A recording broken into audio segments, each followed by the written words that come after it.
శ్రీ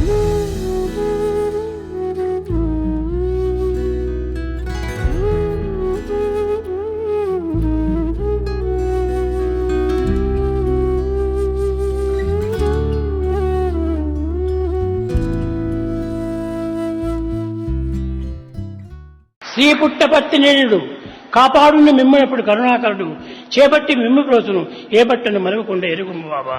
ముఖ్యంగా ఈనాడు సాయిబాబా అనే దానికి కారణము, పుట్టపర్తి అనే దానికి కారణము చెప్తూ రావాలని నేను సంకల్పించి దీన్ని ఇంతగా తీసుకున్నాను. ఇది పుట్టపర్తి అనేటువంటి దానికి పేరు కూడా రావడానికి చాలా విచిత్రమైన చరిత్రలు ఉన్నాయి. అనేక మంది పెద్దల చేత పూజింపబడి వండింపబడి సాకింపబడినటువంటిది ఈ పుట్టపర్తి. పాత మందిరం అని ఉంటున్నది గోపాలస్వామి పక్కన. అక్కడ ఒక చిన్న పుట్ట ఉండేటువంటిది. ఆ పుట్టపర్తి అని ఎందుకు వచ్చిందంటే పేరు, ఈ పుట్ట లోపల ఒక పాము ఉండేటువంటిది. తిన్నము గొల్లలు తమ గోవులను తీసుకొని పోయేటువంటి వారు. ఒక కవ్వు మాత్రము తప్పించుకొని ఆ పుట్ట దగ్గరికి పోయేటువంటిది. దానిలోని పాలంతా ఈ పాము త్రాగేసేసి పంపించేటువంటిది. పాము గోవు నుంచి పాలు త్రాగుతుందా అని చాలా ఆశ్చర్యపడేటువంటి వారు. ఇది చూచి కొంతమంది పుట్ట దగ్గరికి పోయి ఆ పామును చంపాలని ప్రయత్నం చేశారు. అప్పుడు పాలు త్రాగుతుంటుంటే ఆ పాము పైన పెద్ద రాయితో కొట్టారు. అప్పుడు ఆ స్నేక్ ఒక శాపం ఇచ్చింది. ఈ గ్రామం లోపల గొల్లలు గాని గోవులు గాని బ్రతకడానికి వీలు ఉండదు. అందువల్లనే ఇప్పుడు పుట్టపర్తిలో ఉన్నటువంటి వాళ్ళంతా కూడాను గ్రామాన్ని వదిలిపెట్టి ఇక్కడ ప్రక్కన ఉండేటువంటి మన గోకులం మంచుడు అక్కడ ఇండు కట్టుకున్నారు. దాని పేరే గోకులం. వారందరూ ఇక్కడ రావడానికి కారణం ఏమిటి? వాళ్ళ పశువులు, వాళ్ళ గోవులు, వాళ్ళ ఇది బ్రతకడానికి వీలు లేదు అక్కడ. కనుక ఆ పాము పైన వేసిన రాయే ఇప్పుడు గోపాలస్వామిగా మారిపోయింది. కనుక ఈనాడు గొల్లలందరూ కూడాను ఎవరు పుట్టపర్తిలో ఉండేటువంటి వారు కాదు. సాయంకాలం అయ్యేటప్పటికే వారు గోకులం వచ్చేటువంటి వారు. పుట్టపర్తిలో మాత్రం నిద్ర చేసేటువంటి వారు కాదు. ఈ విధంగా కొన్ని శాపముల వల్లను కొన్ని పాపముల వల్లను జరుగుతూ వచ్చినటువంటిది. ఈ విధంగా చరిత్రలంతా నేను బయట పెట్టి ఈ పుట్టపర్తిని నాడు గొప్ప క్షేత్రంగా మారుస్తూ వచ్చాను. ఎవరు ఏనాటి కూడాను దీన్ని మార్చడానికి వీలు కాదు. ప్రతి పౌర్ణమికి కూడాను భారతీయ స్త్రీలు సత్యనారాయణ వ్రతం నోటము ఇది ప్రాచీన పద్ధతి. అదే విధంగానే ఈశ్వరాంబ కూడాను ప్రతి పౌర్ణమి కూడాను సత్యనారాయణ పూజలు చేస్తూ పక్కింటి సుబ్బమ్మతో చేరి ఈ సత్యనారాయణ కథలంతా వింటూ వచ్చేటువంటిది. అప్పుడు కర్ణమ సుబ్బమ్మ చెప్పింది, ఈశ్వరమ్మ నీవు సత్యనారాయణ వ్రతం చేస్తున్నావు, కానీ పుట్టే కుమారులకు సత్యనారాయణ అని పేరు పెట్టమని తాను ఎంతనో ప్రార్థించింది. ఈశ్వరమ్మ ఆనాడు సత్యనారాయణ వ్రతం చేయకుండా పోయినప్పటికీ పక్కింటి సుబ్బమ్మ, కర్ణం సుబ్బమ్మ సత్యనారాయణ వ్రతం చేసి ఆ ఇంటి నుంచి ప్రసాదం తీసుకుని వచ్చి ఈశ్వరమ్మకు అందించింది. ఆ ప్రసాదం భుజించి క్రమక్రమేణ తాను ఆనందంగా కాలం గడుపుతూ వచ్చింది. ఆ సత్యనారాయణ ప్రసాదం భుజించిన తర్వాత ఈమెకు గర్భం నిలిచింది. యద్భావం తద్భవతి. మానవుల యొక్క ప్రభావం అన్నీ కూడాను తమ సంకల్పముల యొక్క ప్రభావం చేతనే ఆధారపడి ఉంటుంటాయి. కానీ కొందరు ప్రభావములను అంగీకరిస్తురు, కొంతమంది విస్మరిస్తురు. కానీ ఈమె ఈ ప్రమాణం ఏమాత్రం కూడాను విస్మరించలేదు. పట్టుపట్టి ఆ యొక్క ప్రసాదం పూజించి తాను తన కార్యక్రమాలను పూనుకునేటువంటిది. ఆమె ఒక అక్షరం కూడాను చదవలేదు. చదువు ఏమాత్రం కూడాను తనకు తెలియదు. కానీ ఈ భగవంతునిపైన విశ్వాసమును మాత్రమే గట్టిగా పూనుకొని చేసేటువంటిది. ఆ ప్రసాదం భుజించిన తర్వాతనే 7వ నెల లోపల సుబ్బమ్మ గారి ఇంటికి వచ్చి, అమ్మా నేను ఇచ్చిన ప్రసాదం చేతనే నీ గర్భం నిలిచింది, నీవు పుట్టబోయేటువంటి కుమారుడు సత్యనారాయణ అని పేరు పెట్టు అని ప్రామిస్ తీసింది. అప్పుడు వెంకమరాజు తల్లి గాఢమైనటువంటి నిమ్మకం చేత తాను పుట్టబోయేటువంటి కుమారునికి సత్యనారాయణ అని పేరు పెట్టాలని తాను కూడా సిద్ధమైపోయింది. ఈ ప్రసవమునకు పూర్వము ఒక సన్నిహితమైనటువంటి సంఘటన జరిగింది. ఇది పుట్టపర్తి చిన్న పల్లె. ఆ ఇంటికి 4 ఇండ్ల మధ్య లోపల ఒక చేదబావి ఉండేటువంటిది. ఆ చేదబావి నీరు చేదుకొని తీసుకుని పోతుండది ఈశ్వరమ్మ. అప్పుడు ఏదో ఒక మించినట్టుగా తనకు ఒక విధమైనటువంటి తెలుపు వర్ణమైనటువంటి యొక్క గాలి వీచింది. తన ఇంటి ఎందున్నటువంటి సుబ్బమ్మ కూడాను బయటికి వచ్చింది. ఏమిటో ఆకాశం నుంచి ఒక వెలుతురు ఈశ్వరమ్మ గర్భంలో ప్రవేశించినట్టుగా నాకు కనిపించిందమ్మా. ఇది ఈనాటి వరకు నేను ఎవరికీ చెప్పలేదు. ఈ ప్రభావం యొక్క పరిశుద్ధము ఇంతటి గొప్పగా ఉంటుంటాదని అందరూ తెలుసుకునే నిమిత్తమై ఈనాడు దీనిని వెల్లడి చేస్తున్నాను. ముందు రోజు సాయంకాలము వెంకమరాజు ఆ సుబ్బమ్మ గారి ఇంటి ముందు నడుస్తూ వచ్చాడు. అప్పుడు ఈమె లోపల పిలిచి, వెంకమరాజు నీకు రేపు రాత్రికి పుట్టేటువంటి కుమారుని పేరు సత్యనారాయణ అని పేరు పెట్టు అయింది. 3 గంటల వేళ యందు సుముహూర్తమునందు ఆ యొక్క కుమారుని పుట్టాడు. పుట్టిన తక్షణమే ఏడ్చటము ప్రతి పిల్లవాడికి లక్షణము. కానీ ఈ పిల్లవాడు ఏమాత్రము ఏడవలేదు. ఈ చుట్టూ ఉన్నటువంటి నర్సులు వీరందరూ చేరి ఏమిటో ఈ బిడ్డకు ప్రాణం లేనట్టుగా పుట్టాడు అనే ఆశ్చర్యపడ్డారు. వీరందరూ చెప్పే మాటలను బట్టి ఈశ్వరమ్మకుడును భయం ఏర్పడిపోయింది. తాను ఈ యొక్క విషయం ఎవరికి చెప్పకుండా గిల్లింది గట్టిగా. దీనికి బదులు ఆ పిల్లవాడు నవ్వాడు. పురిటి బిడ్డ ఇంకా గంటలు కూడా కాలేదు. ఆ సమయంలో నవ్వటం అనేటువంటిది ఎంత ఆశ్చర్యము. తక్షణమే కణం సుబ్బమ్మ గారు ఆమె ఇంటికి వచ్చారు. అమ్మా, సుముహూర్తం లోపల నీకు కుమారుడు పుట్టినట్టుగా విన్నాను, ఆ బిడ్డను చూడాలని నేను వచ్చాను అన్నది.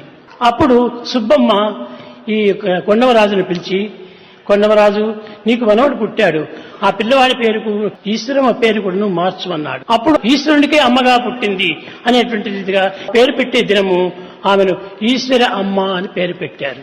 ఈ పిల్లవాడు దినదినములకు పెరుగుతూ వచ్చాడు. కానీ ఈ పిల్లవాడి యొక్క పద్ధతి ఏ రీతిగా ఉండేది, ఎవరితోనో మాట్లాడేటువంటి వాడు కాదు. మిత భాషి, మిత తిండి, ఈ విధంగా కాలం గడుపుతూ వచ్చేటప్పటికి ఆమె చాలా విచిత్రపడుతూ వచ్చింది. పుట్టిన ప్రతి పిల్లవాడు కూడాను తిండికై వ్యాపారలాడుతుంటాడు.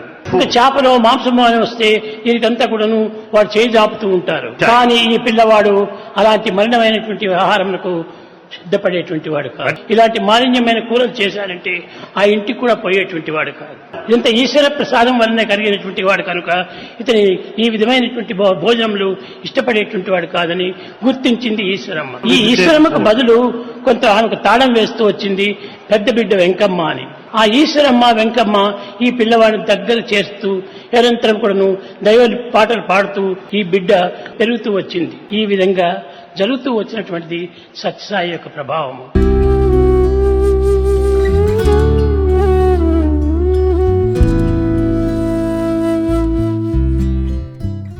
పూర్వము రెండవ మహాయుద్ధం నందు రష్యన్స్ అంతా వచ్చి, జైనీస్ అంతా వచ్చి, ఇంతే కాదు ఇతర దేశీయులందరూ కూడాను ఈ దేశం పైన పడి జర్మన్ దేశం నుంచి కూడా హిట్లర్ బయలుదేరాడు. అప్పుడు నేను చిన్నవాడు, ఒక కమ్యూనిస్ట్ లీడర్ వచ్చి, బాబు నువ్వేమో చాలా బాగా కవిత్వం కడతావట, మా యొక్క లీడర్ దీనిపైన ఒక కవిత్వం కట్టి పాడండి అన్నారు. అప్పుడు నేను చెప్పాను, ఒక తొట్టె తీసుకుని రామన్నాను. అప్పుడు నేను ఒక పాట అప్పుడే చేశాను. ఏడువకు పసిబాల ఏడువకు తండ్రి, ఏడిస్తే నిన్ను భరత వీరుడనరయ్యా, జో జో. ఏడువకు పసిబాల ఏడువకు తండ్రి, ఏడిస్తే నిన్ను భరత వీరుడనరయ్యా, జో జో. హంతకుడు హిట్టరు అమర రష్యాపై దండెత్తి వచ్చెనని జడిసి ఏడ్చితివా, జో జో. హిట్టరును చంపుటకు ఎర్ర సైన్యంబు వీరుడవు స్థాళీలు కలరు ఏడువకు, జో జో. ఐక్యతగా ప్రజలంతా చేరి పోరాడి స్వాతంత్రమును పొందగలరు ఏడువకు, జో జో. ఈ విధమైనటువంటి యొక్క పాటలు రాసి ప్రజా లోపల కూడాను మంచి ఆనందకరమైనటువంటి యొక్క లాలిపాటలుగా అందరికీ ప్రచారం చేసేవాడిని. ఈ హిట్టరు వీరందరూ సాయిబాబాకి ఎట్ట తెలుసును, చాలా చిన్న పిల్లవాడే అని చాలా ఆశ్చర్యపడేటువంటి వారు. చాలీలు ఇస్తున్నారని చెప్తున్నారే, ఎవరికి తెలియనటువంటి పేర్లే, ఎట్ట తెలిసిన ఈ పిల్లవాడికి. సాయికి తెలియనటువంటివి లేవు, కానీ తెలియనట్టుగానే నేను నటన చేస్తుంటాను. ఎప్పుడు వచ్చారండి మీరు అని నేను ప్రశ్నిస్తాను. అయ్యో నేను వచ్చింది తెలియదా సాయిబాబాకు? తెలుసు, కానీ నిన్ను సంతోషపెట్టే నిమిత్తమై నేను నిన్ను ప్రశ్నిస్తున్నాను. ఎప్పుడు వచ్చారని అడిగితే నన్ను పలకరించాడు స్వామి పోతానే అని ఆనందిస్తారు. లక్ష్యాన్ని నీవు ప్రశ్నించారు, కానీ నేను వీళ్ళు సందేహిస్తారా, నాకు తెలుసునా తెలియదా అని ఏ విధంగా అనుమానిస్తారా అని ఈ భావం నాకేనాడు రాలేదు. కొన్ని దినములు అయిన తర్వాత స్కూల్ పిల్లలు వచ్చారు. పిల్లలు వచ్చి సత్య సత్య అని పిలిచేటువంటి వారు. సత్య, మేము ఒక డ్రామా వేస్తున్నాము, ఈ డ్రామాలో ఉన్నటువంటి దీన్ని ఒక కథ మాదిరి రాసి దానినే ఒక పాట మాదిరి కట్టి ఈ ప్రపంచానికి ప్రబోధనలు సాధించాలి, మీరు మాకు సహాయం చేయాలి అన్నారు. అప్పుడు నేను చెప్పాను, సరే సిద్ధంగా ఉండండి, 2 పిల్లలు నాకు ఇవ్వండి అన్నాను. 2 పిల్లలు తీసుకుని వచ్చాను. వాళ్ళకు నేను నేర్పిస్తూ వచ్చాను. ఏమిటని, ఆ పిల్లలకి ఈ పాటలు నేర్పించి పబ్లిక్లో పోయి పాడాలి. ఏమి కాలంబు వచ్చెను ఓ జనులారా ఏమి కాలంబు వచ్చెను, ఫేసు పౌడర్ అంతరించి మోసగించే పసుపు పోయే ఏమి కాలంబు వచ్చెను, ఓ జనులారా ఏమి కాలంబు వచ్చెను, కాసుల ధనులన్నీ పోయే మోసగించే చైన్లొచ్చే ఏమి కాలంబు వచ్చెను. ఈ విధంగా జనాలకంతా కూడా తగినటువంటివంతా కూడా చక్కగా బోధిస్తూ వచ్చేటువంటి వాడిని. ఎడమ చేతి కడాన ఏందో తెల బిల్ల తోలు పట్టిడి గట్టి ఆనాడగడతారు ఏటి ఏషాలప్ప ఇవి, కంటితో చూచేవి కాని అవతారాలు ఏటి ఏషాలప్ప ఇవి. ఎడమ చేతి కడాన ఏందో తెల బిల్ల తోలు పట్టిడి గట్టి ఆనాడగడతారు గడియారం. అప్పుడు వచ్చింది కొత్తగా పొడుగాటి మీసములు కొరికి కత్తిరించి నాసికాముల దగ్గర నాలుగుంచుకుంటారు ఏటి ఏషాలప్ప ఇవి. ఈ విధంగా పిల్లల లోపల కొన్ని ఆధునికమైనటువంటి భావాలంతా పోగొట్టి ప్రాచీన సంబంధమైనటువంటి యొక్క భావాలు ఉద్భించడం కోసమని నేను ఈ విధంగా పాటలు రాస్తూ పిల్లలకు బోధిస్తూ వచ్చాను. కరణం సుబ్బమ్మ చాలా గొప్ప గుణవంతురాలు. ఆమె ఎప్పుడు కూడా నా దగ్గరికి వచ్చేది సత్య సత్య సత్య అని. నేను అప్పుడు 7వ సంవత్సరము. ఆమె పిలుస్తానే ఇంటికి పోయేటువంటిది కాదు నా గుణము. మా ఇంటికి ఎందుకు రాకూడదు బాబు, నేను ఇంకొకరి ఇంటికి రావడానికి నేనేం బిచ్చవాణి కాదే, మీరు పిలిస్తే వస్తాను కానీ పిలవంది నేను రాను. అప్పుడు ఆమె చెప్పేటువంటిది, నాయన మా భర్త కొంత చెడు ప్రాక్టీస్ లోపల ఉండి చాలా చెడిపోతున్నాడు, అతన్ని కొంచెం చక్క చేయండి చెప్పాను.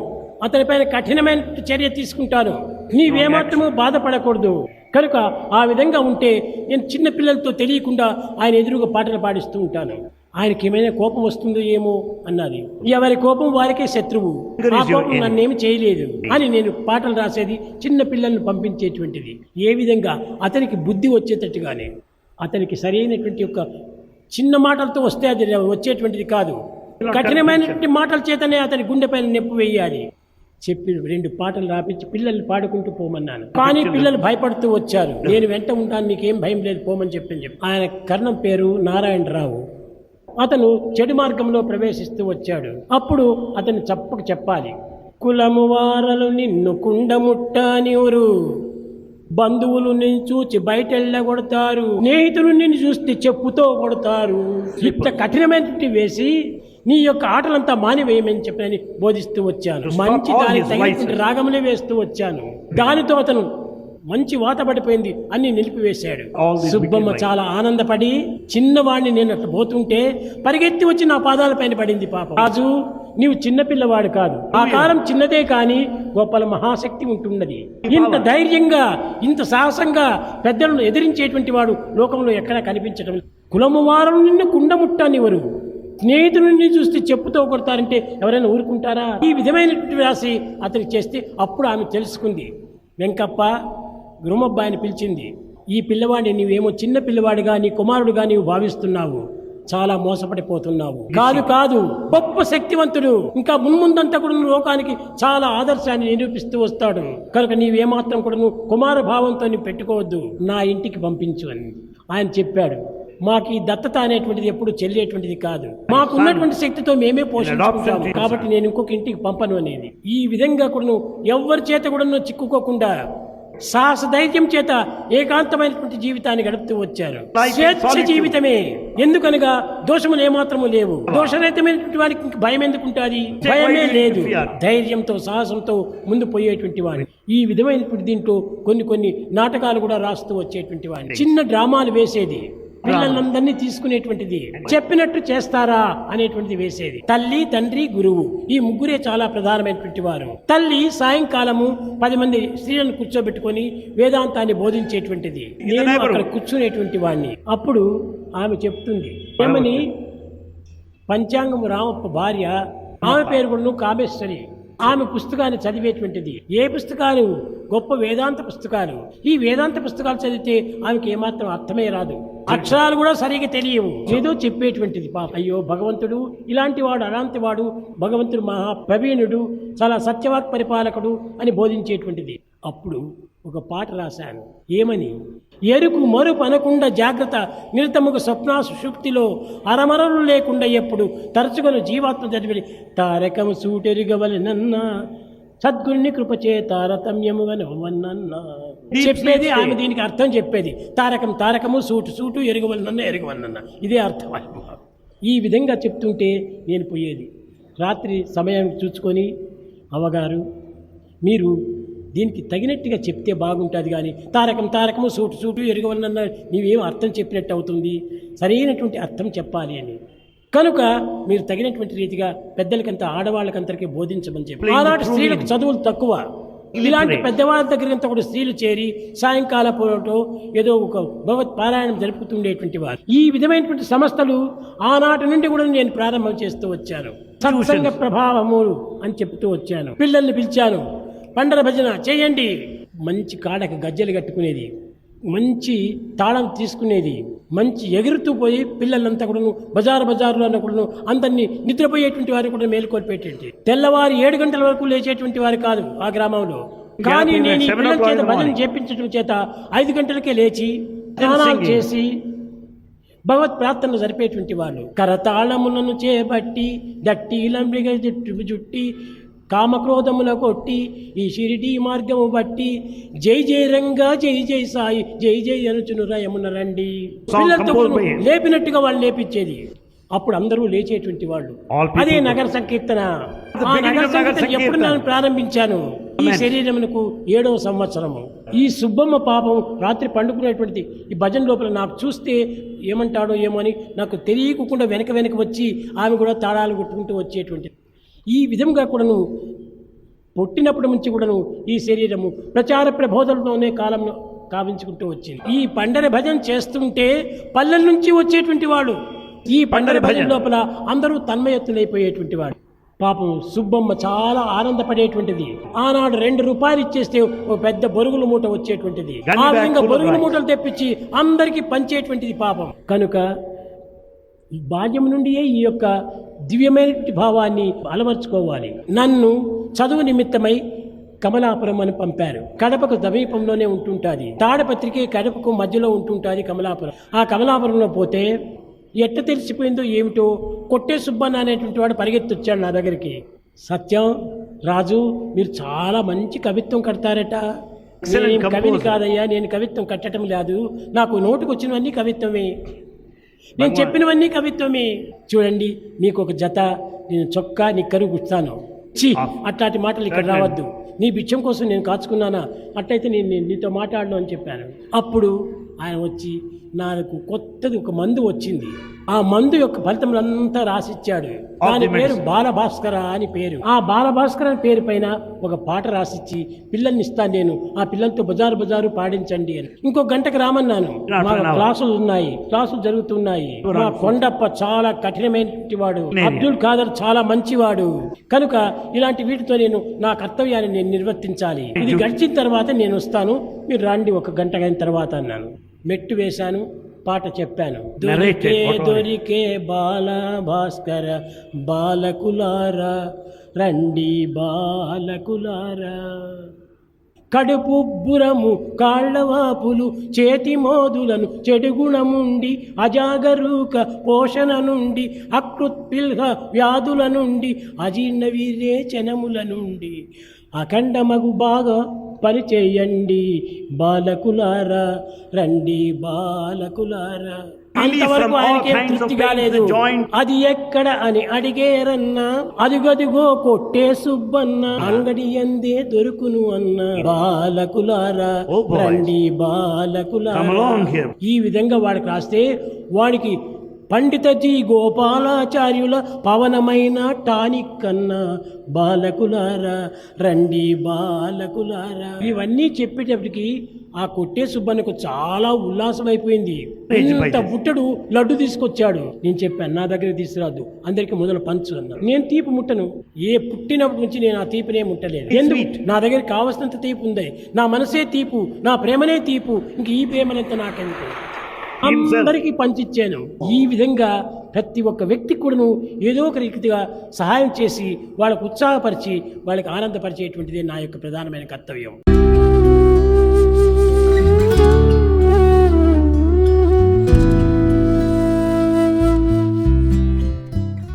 నేను కమలాపురంలో చదువుతూ ఉంటే హెచ్ఐం గారు అని ఒక టీచర్ ఉండేటువంటి వాడు.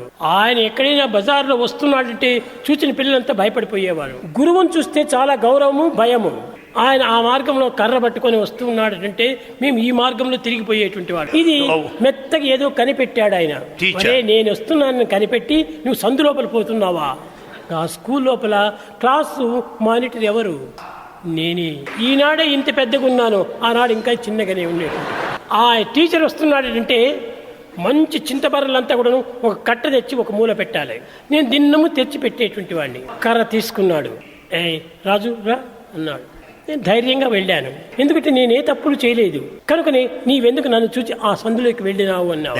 మిమ్మల్ని నేను చూడలేదు, కానీ అతని ఇంటి లోపల నాకు నోట్ బుక్ ఉంటుండాది. ఆ నోట్ బుక్ నేను తీసుకుని స్కూల్కి పోవాలని వెళ్ళాను. నేను మిమ్మల్ని చూడలేదు సార్ అన్నాను. సత్యం చెప్పాను. చూడలేదా అని గట్టిగా అరిచాడు. చూడలేదు అని గట్టిగా నేను చెప్పాను. నిన్ను కొడతాను అన్నాడు. కొట్టాలని చెప్పి మీకు ఆశ ఉంటే కొట్టండి అని నేను చేయి ఇచ్చాను. ఆ మాట లోపల ఆ సత్యాన్ని గుర్తించుకొని హెచ్ఎం గారికి కంటిదారులు కారినాయి. దగ్గరికి ఇచ్చాడు. రాజు, నువ్వు అలాంటి పనులు చేయవని నాకు తెలుసును, కానీ నీవే అనుకొని నాకు చాలా కోపం వచ్చింది. ఏనాడు తప్పు చేయనటువంటి వాడు ఇలాంటి తప్పు చేస్తున్నాడని కోపం వచ్చింది, కానీ నీవు ఇలాంటి తప్పును నీవు చేయవు నాకు తెలుసును అని తర్వాత పిలిచి చాలా సంతోషించి రేపటి దినము దారి లోపలనే నా ఇల్లు కూడా ఉంటున్నది, ఇంటికి వచ్చి పో అన్నాను. టీచర్ ఆజ్ఞ ప్రకారం వచ్చాను. గురువాజ్ఞ లేకుండా నేను లోపల ప్రవేశించకూడదని వరండాలో వెళ్ళినాను. భార్యతో చెప్పాడు, ఆ పిల్లవాడు వస్తాడు లోపల పంపు అని. ఆమె వచ్చి, నాయనా నీవేనా రాజు అని అండింది. అవునమ్మా అన్నాను. మీ టీచర్ గారు పిలుస్తున్నారు, లోపల రా అండి అన్నాను. లోపల వెళ్ళాను. ఆయన ప్రేమకు ఇంత అంత హద్దు లేదు. అల్యూమినియం ప్లేటు, దాంట్లో 2 పకోడాలు పెట్టి, రాజు నీ పైన నేను ఈనాడు కోప్పడ్డాను, నాది చాలా తప్పు. మంచి పిల్లవాడైనటువంటి నీ పైన నాకు ఇంత కోపం వచ్చి నిన్ను కొట్టాలని తలుచుకున్నాను. ఆ తప్పుకు పరిహారంగా నీతో ఫ్రెండ్షిప్ చేసుకుంటున్నానన్నాడు. చూసారా, మన మంచితనము, మన సత్యవాకులు, మన పవిత్రమైనటువంటి గుణములు ఎలాంటి వారినైనా కూడా కరిగిస్తుంది, కదిలిస్తుంది. ఆ టీచర్ చెప్తున్నాడు, నాయన నీతో నేను ఫ్రెండ్షిప్ చేస్తున్నాను అన్నాడు. సార్ నేనెక్కడ, మీరెక్కడ? వయసు ప్రధానం కాదు, చదువు ప్రధానం కాదు, మానసిక హృదయం ప్రధానము. కనుక నీవు చాలా గుడ్ బాయ్ అన్నాడు. నాయన బాగానే చదువుతున్నావా అన్నాడు. చదువుతున్నాను సార్ అన్నాడు. వస్తున్నాయి, నెక్స్ట్ మంత్ ఎగ్జామినేషన్స్ వస్తున్నాయి, బాగా చదువుకో చెప్పాడు. సరే మంచి సార్ అని ఆనందంగా జవాబిచ్చి వచ్చాను. ఎగ్జామినేషన్ వచ్చింది, నేను రాస్తున్నాను. ఎగ్జామినేషన్ కు 2 గంటలు మాత్రం ఇచ్చారు టైము. నేను హాఫ్ అన్ అవర్ లోనే అన్ని ఆన్సర్స్ చేసేసాను, పెట్టేశాను, వెళ్ళిపోయినాను. ఆయన చూస్తున్నాడు, ఈమె రాజు, ఈమె రాసినట్టుగా కనిపించలేదే, రేపు మీరే చూస్తారు కదా. నేను రాశాను, అన్ని కరెక్ట్ గా రాశాను. అసత్యం అనేటువంటి నేను ఎప్పుడు రాయను, చెప్పను అన్నాను. సరే రేపటి దినం మొట్టమొదటి ఆ కట్ట లోపల నా పేపర్ తీశాడు, చూచాడు. ఒక్కొక్క క్వశ్చన్ అతనికి తెలియనటువంటి ఆన్సర్స్ కూడా ఉన్నాయి అక్కడ. తీశాడు, ఆ పేపర్ పైన రాశాడు, very very very very very very very very very very very good అన్నాడు. ఆనాడు ఈ క్వశ్చన్ పేపర్స్ ను తిరిగి ఆఫీసుకు పంపించే పద్ధతి లేదు, అంతా తన దగ్గరనే పెట్టుకునేటువంటి వాడు. ఆ విధంగా చేసి 2వ దినం పిలిచాడు. భార్యతో చెప్పాడు, కాఫీని టిఫిన్ చేసి పెట్టి అన్నాడు. నేను వెళ్ళాను. రాజు ఇంత కాఫీ తీసుకొని పో అన్నాడు. సార్ నాకు అది అలవాటు లేదు సార్ అన్నాను. నాకు ఈ కాఫీ టీలు అనేటువంటి ఎప్పుడు నుంచి నాకు అలవాటు లేదు అన్నాను. పోనీ ఒక దోశ అయినా తీసుకో అన్నాడు. కానీ సమయం లోపల నేను తినటం నాకు అలవాటు లేదు సార్ అన్నాను. నా తృప్తి కోసం నువ్వు తీసుకున్నా ఆయన తృప్తి కోసం నేను తీసుకున్నాను. ఆ విధంగా టీచర్స్ ను ఆనంద పెట్టేటువంటి విధానము పిల్లల లోపల ఎంతనో మందికి అవకాశం ఉంటుంది. కానీ అందరూ టీచర్స్ చూస్తే భయపడిపోతారు, కానీ నాకు భయం లేదు. కారణం ఏమిటి? No mistake. ఎందుకు భయపడాలా? నేను చక్కగానే మాట్లాడేటువంటి ఈ విధమైనటువంటి ఒక ఫ్రెండ్షిప్ లోపలనే ఇంగ్లీష్ టీచర్ మహబూబ్ ఖాన్, అతను ఇంగ్లీష్ టీచర్. నా క్లాసుకు రావాలంటే చాలా ఆతృత అతనికి. ఎవరో ఒకరు వచ్చి ఉంటే త్వరగా వెళ్ళిపోవను అనేది. నేను క్లాసుకు పోయేటప్పటికి పిల్లలందరూ నన్ను నెట్టేటువంటి వారు, పో పో పో ఇంకా అతని దగ్గరికి వెళ్ళు అని. నేనేం చేసేది, ఆయన పిలుస్తాడు, రాజు రా అంటాడు. నా తలంతా నిమురుతూ ఉంటాడు, చెక్కంతా గిల్లుతాడు.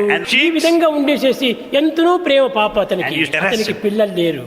అతనికి 50 years. అప్పుడు ఆయనకు, నాయన నిన్ను చూస్తే నాకు ఎంతో ప్రేమగా ఉంటుంటది కనుక నీవు మా ఇంటిలో వచ్చి దిన్నం తినుకుని పోతుండు అన్నాడు. చాలా ప్రియమైనటువంటి భక్తుడు. ఈయన హెడ్ ఆఫ్ ది డిపార్ట్మెంట్. రాజు ఇట్రా అనేవాడు. నీవు రేపటి నుంచి నువ్వు ప్రార్థన చెయ్యాలి. నీ ప్రార్థన మాకు అందరికి నీ హృదయాన్ని కరిగింపజేస్తుంది.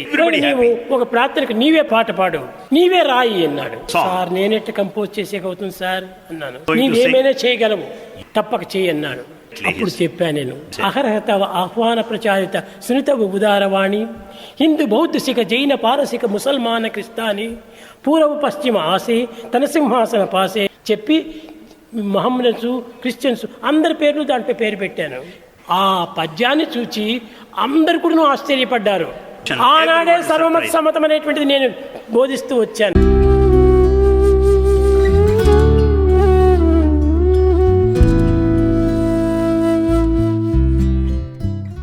82 సంవత్సరాల పూర్వము కొండమరాజునకు 4 కుమారులు ఉండేటువంటి వారు.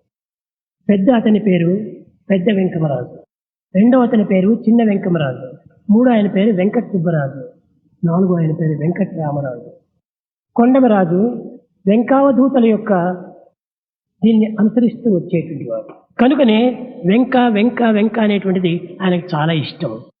అందరికీ వివాహాలు జరిగినాయి. కానీ చాలా బీద కుటుంబము. ఒక చిన్న కొట్టం లోపలనే ఈ 4 ఫ్యామిలీస్ కూడాను జీవించేటువంటి వారు. కొట్టం అంటే పెంకుల కొట్టం కాదు, కేవలము కొండగడ్డి యొక్క దీంతో తయారు చేసినటువంటి కొట్టం. క్రమక్రమేణా ఈ 4 కూడాను పిల్లలు అధికమవుతూ వచ్చారు. చిన్న వెంకమరాజుకు 12 మంది, పెద్ద వెంకమరాజుకు 8 మంది, సుబ్బరాజుకు 9 మంది, వెంకట్రామరాజుకు 11 మంది. ఈ విధంగా అంతా కూలిస్తే ఒక చిన్న ప్రైమరీ స్కూల్ కట్టచ్చు. అప్పటి పరిస్థితుల్లో అందరూ ఐకమత్యంగా ఉండి ఒకరినొకరు అనుసరించుకొని సవరించుకొని జీవించేటువంటి వారు.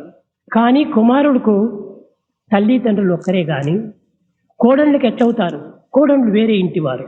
ఆ కోడళ్ళు రావటం చేత మరింత కొంచెం కొంచెం కలహాలు ప్రారంభమవుతూ వచ్చాయి. ఈ విధంగా ఉన్నటువంటి పరిస్థితిని చూచి కొండమరాజు ఇంకా ఈ విధంగా ఒక్కటిగా ఉండటం వీలు కాదు, ఎవరెవరి బాధ్యతను వారు తీసుకోవటం మంచిది అని విభజించడానికి ప్రయత్నించాడు. ఈ 4 చేరికూడను 2 ఎకరాల భూమి మాత్రమే ఉండేది. అంత బీదరికము. ఒక్కొక్కరికి అర్ధ ఎకరం ఇచ్చేశాడు. ఒక్కొక్కరికి వారు ఉన్నటువంటి కొట్టం వారికి ఇచ్చేశారు. 10/8 ఒక్కొక్క కొట్టం. అప్పటి కాలంలో పల్లెలు యందు అదే గొప్ప భవనం. ఈ విధంగా జీవిస్తూ వస్తున్నారు. కడపటికి తాను ఒక ఇంటిలో వేరే ఉన్నాడు. చిన్నది అది 8/8. వెనుక వైపున చిన్న కొట్టం వేసుకున్నాడు. సరే, అప్పుడు 4 కుమారులు కూడా చేరి, నాన్న మీరెందుకు వేరే ప్రత్యేకంగా ఉండాలి? వయసు అయిపోయింది. మా దగ్గరనే ఒక్కొక్క దగ్గర కొంతకాలం జీవించి మీ జీవిత దేశాన్ని పూర్తి చేసుకోండి అని ప్రార్థించారు. ఆయన యోచన చేసి, ఈ వృద్ధాప్యంలో కొడుకులు కోడళ్ళ దగ్గర ఉండటం నాకు ఇష్టం లేదు, కానీ నేను ప్రత్యేకంగా ఉంటాను, ఏదో చిన్న అంగడి పెట్టుకొని నేను జీవిస్తాను అన్నాడు. ఆయన స్మాల్ షాప్ అంటే ఏమిటది? పప్పులు, బొరుగులు, తినుబండారములు, కొబ్బరికాయలు, ఊదొత్తులు ఇలాంటివి మాత్రమే తాను పెట్టుకునేటువంటి వాడు. షాప్ అంతా చేరినా కూడాను ఈ టేబుల్ అంతా కూడాను లేదు. ఆ పల్లెకు అదే చాలా గొప్పది, నేను వేరే ఉంటాను అన్నాడు. అయితే మీకు వంట వండే వాళ్ళెవరు? మీ అనుకూలాలు చూసుకునేటువంటి వాళ్ళెవరు? కాబట్టి ఎవరైనా ఒక దగ్గర ఉంటుంటే మీకు మంచిదని పెద్ద వెంకమరాజు చాలా ప్రార్థించాడు. అప్పుడు ఈ దేహానికి 7 years దాటుతుంది, మధ్యలో ఉంది. అప్పుడు మాట్లాడుతూ ఎవరి కుమారులు తీసుకుంటే ఎవరికి బాధ కలుగుతుందేమో అనేటువంటి విచారం చేసుకుంటూ అందరికీ ఇష్టమైనటువంటి వాడు ఎవరున్నాడు అని యోచన చేశాడు. నాయన వెంక, ఆయన వెంక అని పిలిచేటువంటి వాడు, మీరెవరూ వేరుగా భావించకండి, నాకు సత్యాన్ని ఇవ్వండి, నాకు చాలు, అదే నా ప్రాపర్టీ అన్నాడు. సత్యం ఉంటే చిన్న పిల్లవాడు, అలాంటి వాడు నీకు తిండి బండారం ఏ విధంగా తయారు చేయగలడు? వద్దు, ఎవరైనా ఒకరి ప్రైవేట్గా ఇంకొకరిని కావాల్సింటే జీతం ఇచ్చి పెట్టేస్తాం, నాకెవ్వరూ నా వెంట ఉండనక్కర్లేదు, ఇదే ఒకడు ఉంటే మీరందరూ నా వెంట ఉండినట్టే అని ఒక గట్టిగా చెప్పాడు. అప్పుడు సత్యానికి ఒక నిక్కరు ఒక షర్ట్, ఒక నిక్కరు ఒక షర్టే సంవత్సరం అంతా జరపాలి. స్కూలుకు పోయే సమయంలో వేసుకొని పోవటము, తిరిగి అక్కడి నుంచి వస్తాను ఏదో చీర గుడ్డో లేకపోతే దుప్పటి గుడ్డో ఏదో ఆ విధంగా ఉండిన బుక్కపట్నంలో పోవాల్సి వచ్చింది. 5వ తరగతి నుండి Bukkapatnam. First class, second class, third class తప్ప 4వది కూడా లేదు. నడుచుకొని పోవాలి. సరే, గ్రామ పిల్లలందరూ కూడా కొంతమంది ఉన్నారు, వారితో పాటు నేను వెళ్ళాను. కానీ ఎవరి దగ్గర నేర్చుకున్నారు అనేటువంటి ప్రశ్న వేస్తే దీనికి జవాబు ఎక్కడా లేదు. పిల్లవారు చేస్తానే సంకటి చేసేది, 2 ముద్దలు, నాకు ఒకటి ఆయనకు ఒకటి. తర్వాత ఇంత చెనిక్కాయ పచ్చడి పెట్టేది. ఇంకా ఏదైనా వారం ఒకటి వచ్చిందంటే తోటకూర ఉండేటువంటిది, దాన్ని తీసేది, పప్పు చేసేది. నేను చేసి పెట్టేది, ముక్కుపట్టానికి పరిగెత్తిపోవాలి. అక్కడ తిరిగి 12 గంటలకి బెల్లు కొడతారు, తిరిగి పరిగెత్తి రావాలి. 3 మైళ్ళు అప్పుడు నడుచుకొని పోవటం అంటే. అందరు పిల్లలతో వస్తుంటారు, నేను కూడా వచ్చాను. పెట్టేది, నేను భుజించేది, తిరిగి పాత్రలు లేవప్పుడు ఈ అల్యూమినియం అని కానీ లేకపోతే స్టెయిన్లెస్ స్టీల్ కానీ ఉంటలేదు, మట్టి కుండలే. తిరిగి భోంచేసి పరిగెత్తిపోయేవాడు. ఈ విధంగా కాలం గడుపుతూ వచ్చాం. కానీ పాపం కొండవరాజు చాలా బాధపడేటువంటి వాడు. ఎక్కడైనా రాజుకు సహాయం వేరే. ఒకరోజు పిలిచి, సండే, సత్య నీకు నేను చాలా కష్టపెడుతున్నానా అన్నాడు. తాత, ఈ వయసులో కష్టపడినప్పుడు ఇంకెప్పుడు కష్టపడేది. Early drive slowly reach safely. ఇది చాలా ఆనందంగా చేయవలసిన పనులు. శారీర మానసిక శక్తి అంతా గట్టిగా ఉండినప్పుడు నేను ఇలాంటి పనులు ఎన్నైనా చేస్తానన్నాడు. ఆ మాటకు చాలా ఆనందించాడు ఆయన. కానీ సాయంకాలం అయ్యేటప్పటికి కొంచెం ఆయనకి ఏమైనా రసం గీసం చెయ్యాలి. ఆ చేస్తుంటే బజారు వాళ్ళంతా కూడాను చాలా వాసనంతా కూడాను వారు చాలా ఇది చేసేటువంటి వాళ్ళు. ఆ బజార్ అంతా కూడాను బోయేవాళ్ళు, అనగా వాల్మీకులు అని పేరు. వారు ఈ వాసన చూసేంత కూడాను ఏమిటి ఇంత గమ్మగా వస్తుంది, అది ఎక్కడిది ఈ వాసన, ఏమిటిది, పిల్లవాడు చేయలేడు, కొండవరాజు వంగలేడు, కాబట్టి ఎక్కడి నుంచి వస్తున్నదని విచారిస్తూ వచ్చారు. ఈ రహస్యాన్ని గుర్తించుకున్నటువంటి బోయేవాడు వచ్చాడు. చాలా దుప్పటి కప్పుకున్నాడు, వణుకుతూ వచ్చాడు. గొప్ప వాసన వస్తుంది, అది మీ ఇంట్లో నాకు చేసింది ఏదేంటో కొంచెం నాకు ఇవ్వండి అన్నాడు. ఈ కొండమరాజు చాలా దయాహృదయుడు. అప్పుడు నన్ను పిలిచాడు. దగ్గర అన్నాడు. ఇది చెప్తే అందరికి తెలుస్తుందో ఏమో అని దగ్గరికి పిలవమన్నాడు. చెప్పాడు, పాపం చాలా ఆశపడుతున్నాడు, నువ్వు చేసిన కొంచెం రసం చూడు, మిరియాల రసం, అది కొంచెం వాడి గ్లాసులో వేసి చెయ్యాలి. వేసిచ్చాను.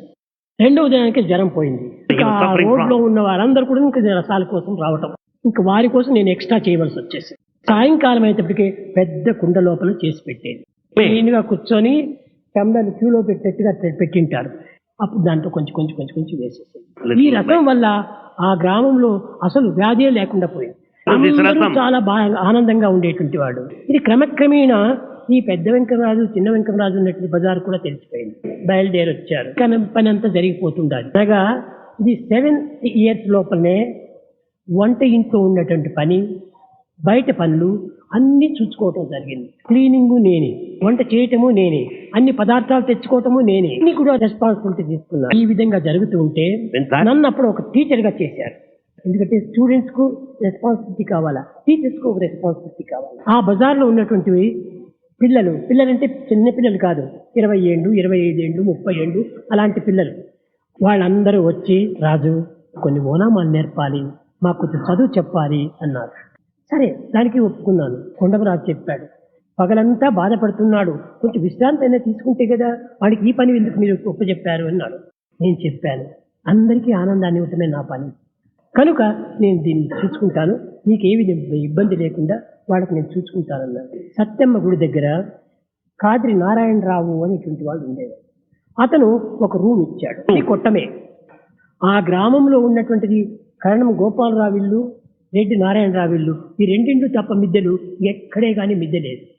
కనుక వారికి కూడా కొట్టమే ఉంది. అది ఒక కొట్టం ఇచ్చారు, మాకు చాలన్నారు. అలా క్లాసెస్ ఎప్పుడు నేను చేసేది సాయంకాలం 6 గంటల నుంచి వడ్డించి ఆయన భోంచేసి నేను భోంచేసి పాత్రలంతా కడిగి పెట్టి తర్వాత నేను పోయేవాడిని. నాటి శిష్యుడంటే ఎట్లా ఉంటారంటే మీకు చెప్పాలి. ఈనాటి విద్యార్థులు పెద్ద వాళ్ళంతా గోసలు గీసలంతా పెట్టి చాలా ఇదిగా ఉంటారు. నేను ఇంకా వస్తున్నాను, నేను నిక్కర వేసుకుని వస్తున్నాను అంటే పిలుచుకునేవాళ్ళు. అంత పూర్వమంతా రాజు రాజు అని పిలిచేటువంటి వాళ్ళు. తర్వాత క్రమక్రమేణా సార్ సార్ సార్ అనేది. అప్పుడు నా కోసం నేను కూర్చోవటం కోసమని అప్పుడు చైర్స్ గీస్ ఏమి లేవు. ఒక బజార్ లోపల మంచి ఒక రాయిని తీసుకొని వచ్చి వాళ్ళు పెద్దవాళ్ళంతా మోసుకొని వచ్చి ఒక రాయిని పెట్టి దానిపైన ఏదో ఒకటి బట్ట వేసేది కూర్చోమని. పలకలు కొనుక్కోవటానికి కూడా వీలు లేదు. కనుక నేను చెప్పాను, మన పని మనం చేసుకోవాలా, అందుకోసమని నువ్వు కొంచెం చిత్రావతికి పోయి నీ చేటలతో ఇసుక తీసుకుని రాడు. ఆ ఇసుక తీసుకుని వచ్చి వాళ్ళు పోసుకున్నారు. ఓ నా మహా అని స్టార్టింగ్. ఆ విధంగా వాళ్ళు చదువు చెప్తూ వచ్చారు. క్రమక్రమేణా అక్షరాలంతా ఒక వారం లోపల నేర్చుకున్నారు. తరువాత బుక్కులు కావాలి, పలకలు లేవు. పలక కూడాను ఒక్క అణా ఇస్తే ఒక పలక, ఒక్క బొట్టు ఇస్తే 3 బలపాలంటారు, అవి తీసుకుందామని. కానీ వాళ్ళ దగ్గర లేదు, ఒక్కనా కూడా లేదు వాళ్ళ దగ్గర. వాళ్ళు పాపం లేదు. వాళ్ళు పిల్లలంటే ఎంత నాకు శ్రద్ధ అనేటువంటి మీరు సగం గుర్తించుకోండి. పుట్టపర్తిలో ఒక చెట్టి గారు ఉండేటువంటి వాడు చిన్న అంగడి పెట్టుకొని నేను వెళ్ళాను. మా పిల్లలు 11 మంది ఉన్నారు, మీరు 11 మందికి 11 పలకలు ఇవ్వండి, వాళ్ళు డబ్బు ఇవ్వరే అన్నాడు. నేను ఇప్పిస్తాను, చెయ్యరు కాబట్టి ఏమని చెప్పింటే నా మాట పైన ఉన్నటువంటి విశ్వాసంతో వాళ్ళు 11 పలపలు 11 బలపములు ఇచ్చారు. నేను చెప్పాను, డోంట్ వేస్ట్, డోంట్ వేస్ట్ ఇది వాళ్ళకి బలపం. మీరు ఏమాత్రం వ్యర్థం చేయకూడదు, దీన్ని చిన్నది అయ్యేంత వరకు పెట్టుకోండి. ఎందుకంటే డబ్బు ఇచ్చి కొన్నారు, దీన్ని వ్యర్థం చేయకూడదు అని వాళ్ళకి అప్పటి నుంచినే ఈ విధంగా డబ్బులు డోంట్ వేస్ట్ మనీ అని వాళ్ళకి బోధించేటువంటి తెచ్చారు. అక్షరాలు రాసుకోవటము, అంకెలు రాసుకోవటము, ఈ విధంగా వాళ్ళు జరుపుతూ వచ్చారు. కానీ వాళ్ళకి చెప్పాను, వాళ్ళది ఏ పని, వాళ్ళకి ఏ పని లేదు. అందరూ తోటకూరలు వేసుకున్నారు. అప్పుడు తోటకూర కోసేది, అమ్మేది, తిరిగి వచ్చేది, ఇంటి దగ్గర కూర్చునేది. అప్పుడప్పుడు ఈ చింత చెట్టు కిందంతా పోయి కూర్చొని ఆ చింతకాయలు కాకులు రాలితే చింతకాయలు రాలుతూ ఉంటాయి. చింతకాయలన్నీ పోగు చేసుకునేది, చింతపండుగా చేసుకునేది, పిల్లలకు అమ్మేది. ఈ విధంగా వాడితో నేను నేర్పించాను. ఈ విధంగా చెయ్యండి, పరుల సొత్తు కాదు, పరమాత్మని యొక్క సొత్తు. ఎవరు దాన్ని ఆశించడం లేదు, పోగు చేసుకొని అమ్మి దీని డబ్బులు తీసుకోండి. కానీ నేను చెప్పినట్టు ఏమాత్రం కూడా జగదాటకుండా పోయేటువంటి వారు, తూచా నడుచుకునేటువంటి వారు. అప్పుడు ఒక్కొక్క వారానికి ఒక్కొక్క బొట్టు ఆ యొక్క వెంకటరమణకు ఇచ్చేసి ఒక్కొక్క బొట్టు. ఈ విధంగా జరిపి ఒక నెల లోపల ఆయన బాకీ తీరిపోయి. ఇప్పుడు పలకలు మావి పలకలు, కానీ వ్యర్థం చేయొద్దు. ఈ విధంగా వ్యర్థం చేయకుండా పిల్లలకు బోధించేటువంటి వాడిని. తర్వాత క్రమక్రమేణా ఈ తోటకూరు లోపల పెరుగుతూ వచ్చింది. ఎక్కడ త్యాగమో అక్కడ లక్షణం అంతా చేరుతుంది, అక్కడ లక్ష్మి కూడా ప్రవేశిస్తుంది. కనుకనే వారి తోటకూరుతో పాటు పప్పాయలు పెంచేది, పప్పాయలు అమ్మేది, ఈ రకంగా వాళ్ళకు ప్రయత్నం చేపించారు. ఈ విధంగా క్రమక్రమేణా కొంత నెలకు ₹1 ₹1.5 వాళ్ళ దగ్గర తీసి పెట్టుకునేవాళ్ళు. ఈ విధంగా చేస్తూ వచ్చారు.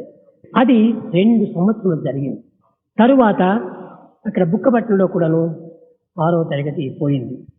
ESLC అని పెట్టేశారు. కానీ దానికి అక్కడ పోవడానికి వీలు లేదు. కొండమరాజు చూసుకునే వాళ్ళు ఎవరు లేరు. ఇప్పుడు శేషంరాజు వచ్చి నేను చదువు లేకుండా పాడు చేస్తున్నావు కాబట్టి నా వెంట పంపించేసేయని కొండమరాజు దగ్గర అడిగాడు. కొండమరాజు చెప్పాడు గొప్ప వేదాంతము.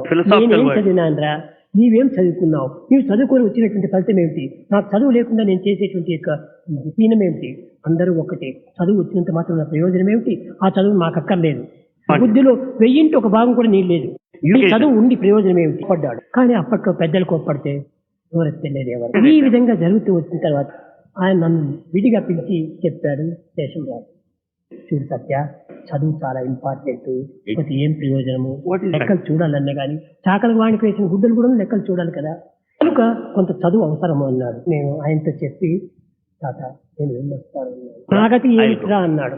అప్పుడు వెంకట సుబ్బరాజు కుమారుడు ఒకరు ఉంటే వాడిని అక్కడ పెట్టిపోయాడు. ఇప్పుడు కమలాపురం పోతున్నానని చెప్పేటప్పటికి ఈ 11 మంది స్టూడెంట్స్ అంతా ఉన్నారు చూడు, ఒక ఎంత గొప్పది, అయ్యో మా గురించి పోతున్నాడు, మగతి ఏమిటి అని అంతనక తిరిగి ఇంతలో చెప్పేస్తున్నాయి. కాబట్టి రేపటి దినం తెల్లవారుతానని నడుచుకొని బుక్కపట్నం పోయి అక్కడ నుంచి ధర్మవరం పోయి అక్కడ నుంచి బస్సు ఎక్కుతారు అని చెప్పి తెలిసింది.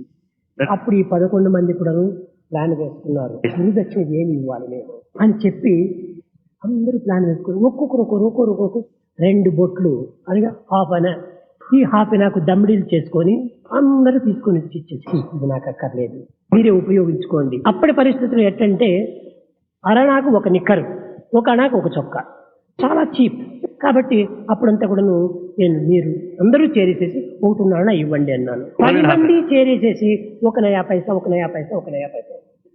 ఇంకొక 2 నయా పైసలు ఎక్స్ట్రా ఉంటుంది. ఆ 2 నయా పైసలు టైలర్కి ఇచ్చేసి 2 కుట్టించుకున్నాను, నేను వేసుకున్నాను. ఆ టైలర్ కూడా చాలా ప్రేమ, రాజు నీ దగ్గర నేనేం తీసుకోను అని చాలా ఆశించేవాడు.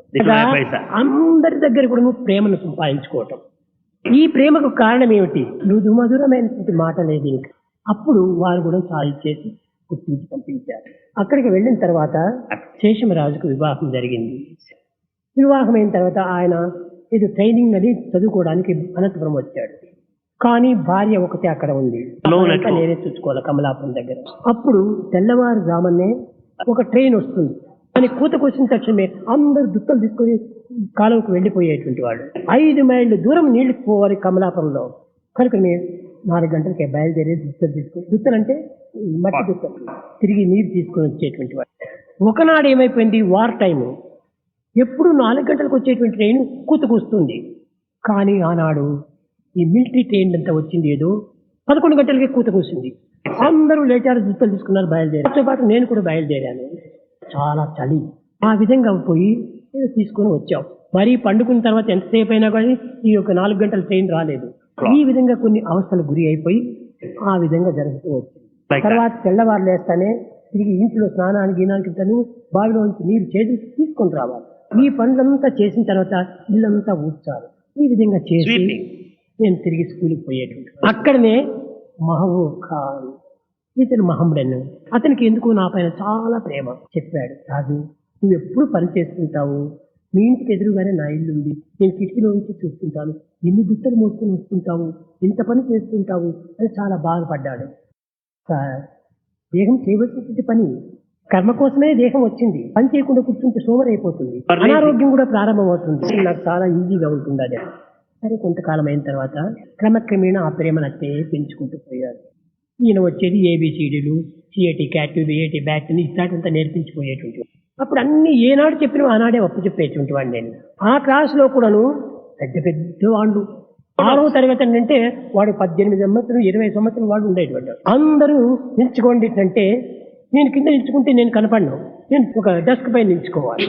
అప్పుడు నిల్చుకున్నా కూడా నాకంటే పెద్దగా ఉంటారు వాళ్ళు. నేను ఇప్పుడే ఇంతెత్తు, అప్పుడు ఇంకెత్తు ఉండాలి కనుక చాలా ఆ క్లాసులో ఆ విధంగా జరుగుతూ వచ్చింది. మా క్లాసుకు రావాలంటే 6వ తరగతికి ఆ యొక్క మహమ్మద్ ఇది చాలా ఆతృత పడేటువంటి వాడు, చాలా యాంగ్షియస్.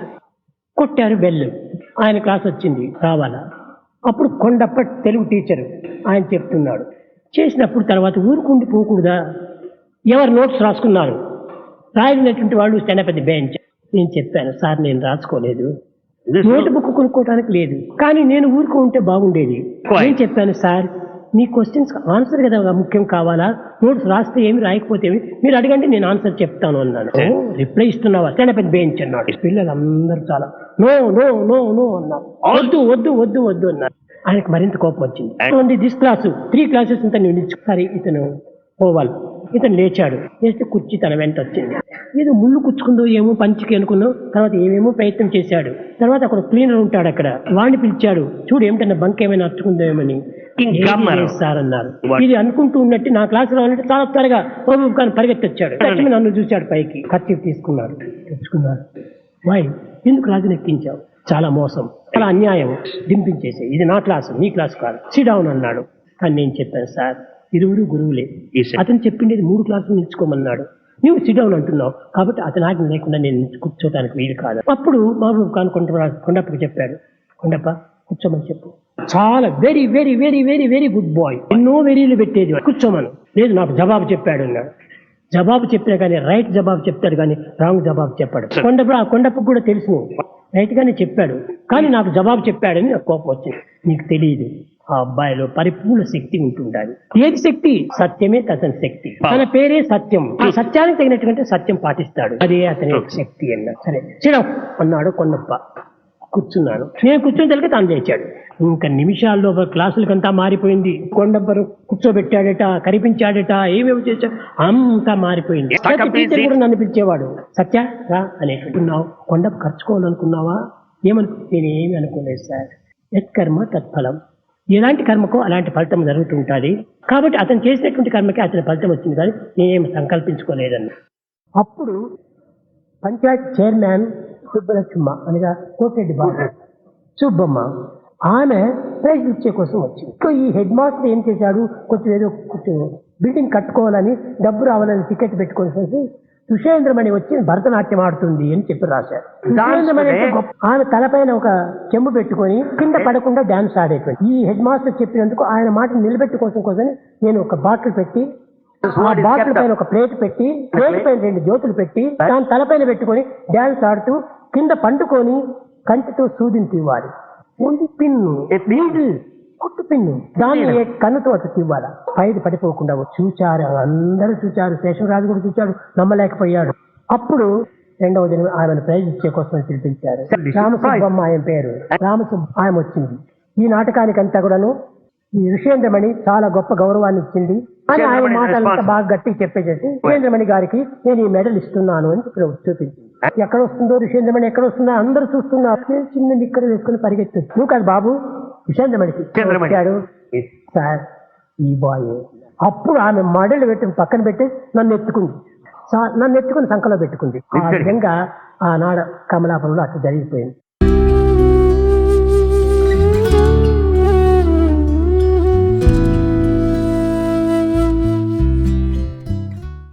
క్రమేణా ఇంకా 8వ తరగతికి పోయాం. అక్కడ రాఘవన్ అని మంచి డ్రిల్ మాస్టర్, చాలా పెద్దగా బాగా ఉండేటువంటి. అప్పుడు కడప దగ్గర ఒక ఎద్దుల పరీక్ష జరుగుతుంది. అప్పుడు అక్కడ చాలా కష్టము, ఒట్టి ఇసుక, నీరు లేదు. కనుక స్కౌట్ పిల్లలంతా కూడా అక్కడ పోయి వాళ్ళకంతా హెల్ప్ చేయాలన్నారు. అక్కడ పోయేటప్పటికి ఎవరి స్కౌట్ మాస్టర్ కావాలా? అందరూ లేచారు. 6th class, 7th class, 8th class, 12th class అందరూ లేచారు. సార్ నేనుంటా. కానీ ఆ రాఘవన్ చెప్పేశాడు, ఓన్లీ రాజు ఒక్కడే దీనికి. నేనైతే చేసేది, నేను చేసే చేతి కాదు సార్ అన్నాడు. నాకు తెలుసు. అప్పుడు మెత్తగా పోయి చెప్పాను, స్కౌట్ నిక్కర్ కావాలా, స్కౌట్ షర్ట్ కావాలా, దానికి బెల్ కావాలా, దానికి విజిల్ కావాలా, బూట్లు కావాలా, నా చేతి కాదు సార్. ఎప్పుడే కానీ చేత అయినప్పుడు చేతి చేయాలి, కానప్పుడు కానని చెప్పాలి, యథార్థం చెప్పాలి. కడపటికి ఏమైపోయింది, అందరూ వచ్చి రాజే ఉండాలి మాకు అన్న, లీడర్ గా ఉండాలి. అప్పుడు ఆయన చెప్పాడు, లీడర్కి ఉండవలసినటువంటి డ్రెస్సులు, బూట్లు, కర్ర ఏమేమో ఉండాలని. నేను ఎక్కడ తెచ్చుకునేది? మా డస్క్ పైన 3 కూర్చునేటువంటి వాళ్ళం. ఆ చిన్న పిల్లలు వాళ్ళు కూడా పాపం. సిరిస్దార్ కొడుకు, అప్పుడు సిరిస్దార్ అని పిలిచేవాడు, ఆయన కొడుకు ఒకడు, ఇంకొక తహసీల్దార్ కొడుకు. వాళ్ళిద్దరూ ఇటువైపున అటువైపున కూర్చునేవాడు, నేను మధ్యలో కూర్చునేవాడు. దానికి ఒకే ఒక కొడుకు రమేష్. అప్పుడు బిల్లువాడు పోయాడు, నాన్నతో చెప్పాడు, నాన్న నాకు 2 స్కౌట్స్ డ్రెస్ కావాలా, నాకు చాలా ఇష్టం అన్నాడు. అసలు ప్యాక్ చేసుకున్నాడు. అందరూ ఒక ఎత్తే, మేమంతా కూర్చొని ఉంటే దాన్ని పెద్దగా ప్యాక్ చేసి ఆయన రాసి, రాజు దీన్ని తీసుకోకుండా పోతే నేను ప్రాణం తీసుకుంటాను, తెలుసు నీ పరిస్థితి, ఇది నీవు తీసుకోవాల్సింది అని నా డస్క్ లోపల పెట్టే జాబు చించేశాను. తిరిగి నేను ఇంకోటి రాసి, స్నేహం మధ్య లోపల ఏమాత్రం పుచ్చుకోవటం ఇచ్చుకోవటం ఉండకూడదు. ఇంక స్నేహం అనేటువంటిది ఉండదు. కాబట్టి ఇది మంచిది కాదు. నీవు నాకు చాలా ప్రేమగా ఉంటున్నావు, నేను నీపైన ప్రేమగా ఉంటున్నాను. నేను తీసుకుంటున్నా మన ప్రేమ చెడిపోదు, నేను తీసుకోను. కాబట్టి నీ ప్రేమ నువ్వు చెడిగొట్టుకోవాలంటే ఇగో దీన్ని నువ్వు పుచ్చుకో. అప్పుడు ఏం చేశాడు, చెడిపోయినా పర్వాలేదు కానీ నా గిఫ్ట్ ఇది, నేను తల్లిదండ్రులు కూడా చెప్పలేదు, ఇది నా డ్రెస్ గా నేను భావిస్తాను అని చెప్పి ఇచ్చాడు. దాన్ని మెత్తగా నేను అతని బ్యాగ్ లో పెట్టి పంపించాను. ఈ విధంగా ఉంటుంది. సమయం లోపల నేను తిరిగి పోవాల్సి వచ్చింది. ఇక్కడంతా వాలంటీర్స్ అంతా కూడా అంతా తయారైపోయినారు, స్కౌట్ వాళ్ళు.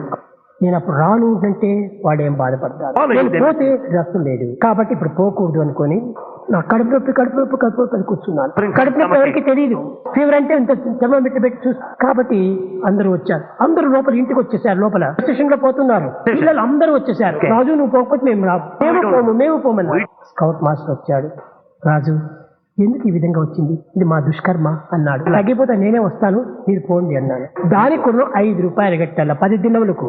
ఎక్కడుంది నా దగ్గర 5 రూపాయలు, 50 పైసలు కూడా లేదు. సరే వాళ్ళు పంపించేసి నేను కొంచెం లేచి నేను పాస్ అయిపోయినాను 6వ తరగతి. ఆ పాస్ అయినటువంటి ఇంకొక పాస్ అయినటువంటి వాళ్ళకి ఇవ్వాలి.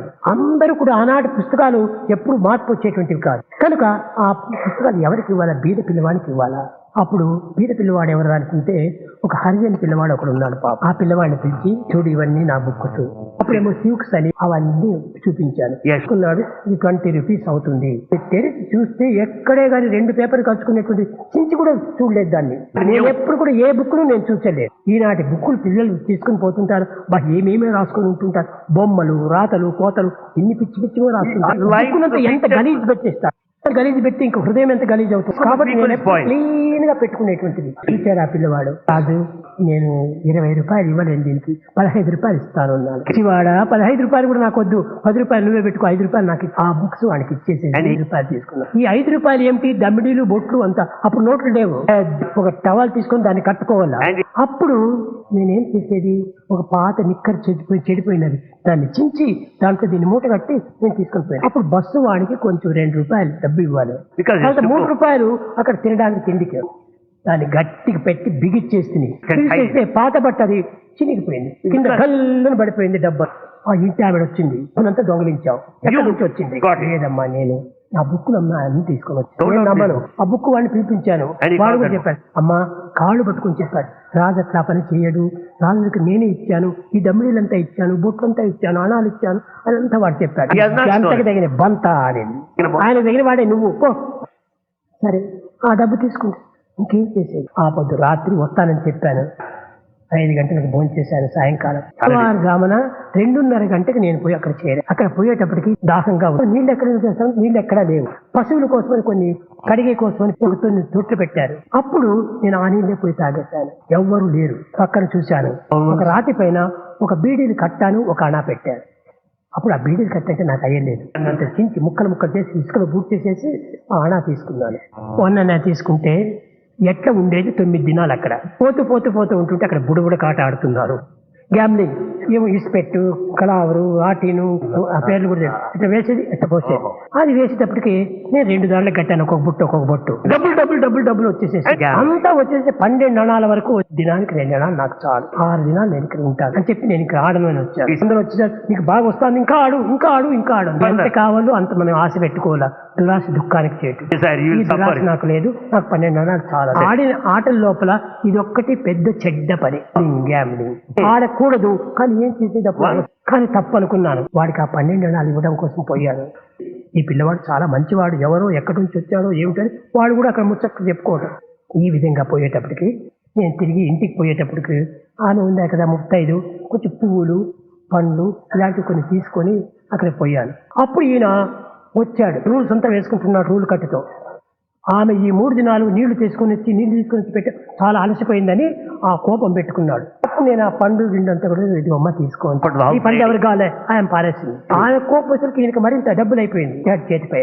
అది 3 ముక్కలు అయిపోయింది, వాచిపోయింది. ఏం చేసే వరకు చెప్పలేదు. పక్కింటి ఒక ముసలమ్మ ఉంటుండాలి, ఆయన పేరు సుబ్బమ్మ. ఆమె ఎప్పుడు ఏడ్చేది పాపం. సరే ఆ 2వ దినమే ఈయన కుమారుడు మరణించాడు, చిన్న పిల్లవాడు.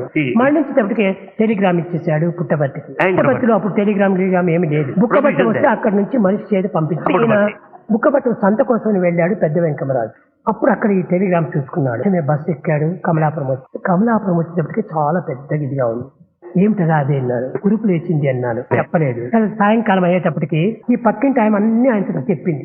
తిడుతుంటారు, ఈ నీటి తేవటం చేయటం చాలా హింసగా ఉంటుంటది అని ఏమేమి చెప్పి ఆయన సాయంకాలం అయిపోయింది, చీకటి అయిపోయేటప్పటికి నేను బయటికి పోవాలా అన్నాడు. అక్కడ నీళ్లు లేవు, లైట్ లేదు. ఒక చిన్న ల్యాంటర్ని పట్టుకొని చెంబులో నీళ్లు పట్టుకొని నేను ముందు పోయాను. ఇక్కడ కొంచెం ముందు పోతుంటే ఊరంతా దాటిన తర్వాత సత్య నిల్చు అన్నాడు. ల్యాంటర్ని అక్కడ పెట్టున్నాడు, 2 చేతులు గట్టిగా పట్టుకోకే ఏడ్చాడు. నాయన నాకు ఊపిరింటే ఉప్పు పంపుకొని తింటాను, పక్కలేక నేను ఇక్కడ పంపించాను, అవస్థలు పడుతుంది. కన్న తండ్రి అయినప్పుడు నేను కూడా ఒకనాడు ఒక ఏటు కొట్టలేదు, కాబట్టి వీళ్ళు ఇంతగా బాధ పెడుతున్నారు, నువ్వు బయలుదేరున్నాడు. నేను చెప్పాను ఇది చాలా తప్పు. ఈ సమయంలో మన వాళ్ళకి చాలా హెల్ప్ లేకుండా పోవడం చాలా మోసం అవుతుంది, మీరు ఏమి అనుకోకండి, మీరు పోండి నేను వస్తాను అని చెప్పి వాళ్ళపైన ఏ దోషాన్ని కూడా నేను చెప్పలేదు. అప్పుడు ఆయన పంపిణీ చేసిన తర్వాత అక్కడ నుంచి చాలా జాబులు ఒకదానిపైన ఒకటి కార్డు ఇమ్మీడియట్ గా బయలుదేరి కడాతుడికి నమ్మును అని. మీ అమ్మ చాలా సీరియస్ గా ఉంటున్నారు, నాకు తెలుసు, కానీ ఏం సీరియస్ లేదు. ఆ పరీక్ష పూర్తి అయ్యేంత వరకు అక్కడే ఉండేది. ఈ విధంగా జరిగిపోయింది. అనగా ఏమిటి, పిల్లలు ఏ విధంగా నడుచుకోవాలి, పెద్దల దగ్గర టీచర్స్ దగ్గర ఏ విధంగా ఉండాలి. లోకములో ఎంతో మీకు తెలుసు, చాలా గొప్ప గొప్ప మహర్షులు కూడాను ఆ రకమైనటువంటి దీనికి చిక్కులు కొనిపోయారు. కనుక మనం మొట్టమొదటి పవిత్రమైనటువంటి భావం ఎప్పుడు కూడా హెల్ప్ ఇలాంటి పరిస్థితులు నేను చక్కగా పైకి వచ్చినటువంటి వాడిని. ఈనాడు చూస్తే పిల్లల దగ్గర 10 ప్యాంట్లు, 10 షర్ట్లు, 10 బుష్కోట్లు ఇట్లంతా ఉంటాయి. నాకేం లేదు, సంవత్సరానికి అంతా చేరిన ఒక్క నిక్కరు ఒక్క చొక్క, దాంతోనే మనం చక్క నేర్చుకో. Less luggage more comfort. బాధ్యతను తగ్గించుకుంటూ పోవాలి, ఈ డిజైన్స్ కూడా తగ్గించుకుంటూ పోవాలి. ఆ విధంగా ఉంటే మనకి ఏమి తక్కువ, అన్ని మన చేతికే వస్తాయి. నిజంగా మీరు ఇది నమ్మరు గానీ మీరు ఆ విధమైనటువంటి సత్య మార్గంలో ఉంటుంటే దేన్నైనా మీరు సాధించవచ్చు. కనుక సత్య మార్గంలో మీరు ప్రవేశించండి. అందువల్లనే భారతీయ మొట్టమొదటి సంస్కృతి లోపల సత్యం వద ధర్మం చెర, సత్యంలో మీరు ప్రవేశించండి, దైవ ప్రేమను పెంచుకోండి. ఆ ఒక్క ప్రేమ ఉంటుంటే ఎటువంటి దానైనా మనం సాధించవచ్చు. విద్యార్థి దశ యందు ఎంత వినయం ఉండాలో అంత వినయం ఉండాలి. చిన్న విషయం మీకు చెప్తున్నాను. బుక్కపట్నం నుంచి నేను పోయే సమయం లోపల పుట్టపర్తిలో ఒక 4-5 ఇండ్లు ఆ ఇంటికి పక్కలో ఉండేటువంటి ఒక ఆమె బిడ్డకు పేర్లు చూస్తుండదు. ఇక్కడంతా తల చూస్తూ తాంబూలం వేసుకుంది పాపం. ఆ పేర్లు చూస్తూ అక్కడ పక్కన ముచ్చేసి అది మూసేసేటప్పటికే అది నా పైన వచ్చి పడిపోయింది. చూసిన తర్వాత అయ్యో రాజు నీకు ఇంత చేశానా అని చాలా బాధపడింది పాపం. పడి తుడిచే కోసం వచ్చింది. వద్దు నేను చేస్తానని ఇంటికి తక్షణమే పోయి ఆ చొక్కాని ఇడిచిపెట్టేసి టవల్ కప్పుకొని బావికి పోయి తిరిగి దాన్నంతా క్లీన్ చేసుకొని తిరిగి వచ్చి ఎండబెట్టుకొని, ఏ విధంగా చాకలవాడికి వేస్తే ఇస్త్రీ చేయడానికి 2 అణాలు 1 అడ్డాను తీసుకుంటాడు, దానికి వేసలేదు. చెంబులో అగ్గి వేసుకునేది, చెంబుతో తీరేది పెట్టేది. ఈ విధంగా నేను ప్రతి విషయం కూడాను ఐడియల్ గా నయా పైసా ఖర్చు కాకుండా ఇంకొక నరులకు బాధ పెట్టకుండా, తల్లిదండ్రులకు ఏమాత్రమూ అసంతృప్తి కలగకుండా కుటుంబానికి గౌరవాన్ని నిలబెట్టి పని చేశారు. మీరు కూడా అంతే, తల్లిదండ్రుల యొక్క గౌరవాన్ని నిలబెట్టండి. వారికి ఎన్నో కష్టాలు పడి మిమ్మల్ని తాకి అభివృద్ధి పరుస్తున్నారు. దానికి తగినటువంటి గ్రాట్యుటీస్ ఇవ్వాలి. డబ్బు పంపుతున్నారు కదా, ఇస్తున్నారు కదా, ఇష్టం వచ్చినట్టు ఖర్చు పెట్టకూడదు. Of money is evil. దాన్ని దుర్వినియోగం చేయడం చాలా మంచిది కాదు.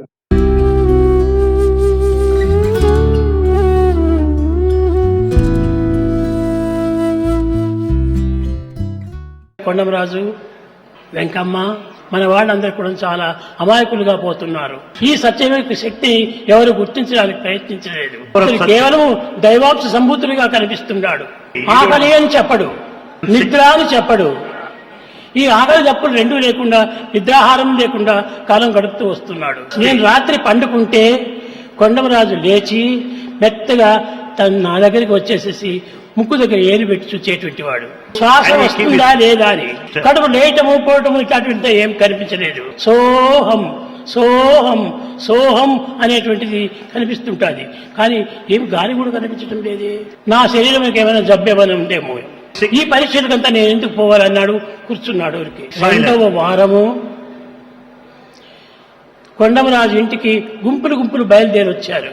ఎందుకు అక్కడ కొండమరాజు ఇంటికి పోతున్నారు మీరు అని ఎవరైనా ప్రశ్నిస్తే, ఆ కొండమరాజు ఇంట్లో ఒక పిల్లవాడు ఉన్నాడట, వాడు మనముడు ఉన్నాడట, వాడు దైవశక్తిగా కనిపిస్తున్నాడు, మాకందరికీ కల్లో వచ్చాడు, మాకందరికీ కల్లో చెప్పాడు అని అందరూ చెప్పుకుంటూ మాట్లాడుకుంటూ కొండమరాజు ఇంటికి వచ్చారు. హాలిడేస్ వచ్చింది, మరి శేషమరాజు పుట్టపర్తికి వచ్చాడు. ఆయనకు కూడా చాలా డౌట్ వచ్చేసేసింది. కొండమరాజుతో పోట్లాడి మన ఇంటి దగ్గరికి ఎవరికి రానికుండా చూసుకోమని చెప్పాడు. ఆనాటి పరిస్థితి లోపల చదువుకున్నటువంటి వారంటే చాలా గొప్ప కీర్తి పోషించేటువంటి వారు. అప్పుడు ఈయన ట్రైనింగ్ అయిపోయి వచ్చాడు, టీచర్ ట్రైనింగ్ అంతే. ఆ శేషమరాజు అంటే గొప్ప చదివేదని భావించుకుంటూ వచ్చారు పల్లెల వాళ్ళు. అప్పుడు ఆయన వచ్చి చెప్పాడు కొండమరాజుతో, తాత నువ్వు ఈ అబ్బాయికి ఎవరిని దగ్గర చేర్చనివ్వకు, ఇది ఏదో పిచ్చి మాదిరి పోతూ ఉంటున్నది. దీనికి ఒక హిస్టీరియా అని పేరు పెట్టాడు ఆయన. హిస్టీరియా అంటే భ్రమణ పోయినట్టుగా పోతుంటాడు, దైవశక్తి కాదు, ఏ యొక్క శక్తి కూడా కాదు అని ఈ విధంగా హాస్యం చేస్తూ వచ్చాడు. ఈ విధంగా చేస్తూ చేస్తూ వచ్చే కొద్దికి దినదినానికి పెరుగుతూ వచ్చింది ఈ మహత్యం. అందరూ బండ్లు కట్టుకొని వచ్చేటువంటి వాళ్ళు, అంతా బండ్లు నుంచేటువంటిది.